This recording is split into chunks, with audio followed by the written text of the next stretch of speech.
လိုင်းလေကြားကပန်းရွှေကြားဇလန်းတွဲအပိုင်း14ကိုကြည့်လို့ရပါပြီ။ကြည့်ကျင်နေဆိုရင်တော့အခုပြထားတဲ့စခရိုက်ဆိုတာလေးကိုနှိပ်ခဲ့ပြီးကွန်မန့်မှာတစ်ခုခုရေးခဲ့ပေးပါ။ဗီဒီယိုကိုအစဆုံးကြည့်တဲ့သူမှဇလန်းတွဲအစအဆုံးကိုကြည့်လို့ရမှာဖြစ်ပါတယ်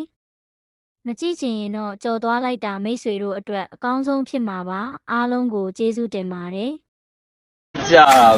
ဒီမင်းသားဒီမင်းသားကမှလေဒီလေရရန်တက်စီကုတ်တယ်ဒီမင်းသား ထည့်ထားလိုက်ပါ စက်တင်တော့ဘာရောလာ ထဲပါလား ညာမြစ်တွေထွက်လာအောင်နော်ကျော်မိတော့မယ် အိုက်တင်နဲ့ထုတ်ပြလိုက်ပြင်လွဲခဲ့ပြန်ပါ ကောင်းလိုက်တာကွယ် ဒီနေမှာပြီသူနဲ့အစုံသိမ်းမရှိတော့ဘူးဟမ် တမီဟိုခန်းပါလား ငွေအိမ်မှာနည်းနည်းပြီးသွားမရှိတော့ဘူး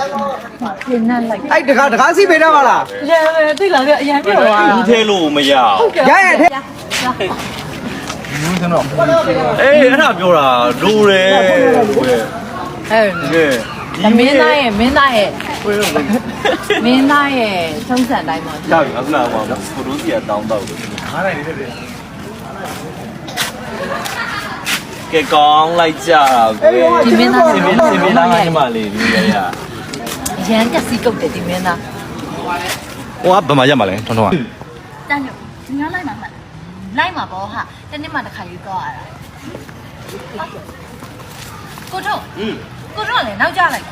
อ๋อမဟုတ်ဘူးအိမ်သားထဲမှာဝစ်စားလဲနေတာကြောင်စွန်းကြီးဆိုတော့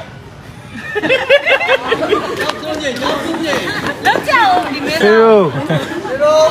ခုနကတည်းကပြောပြရနော်ဟိုလေ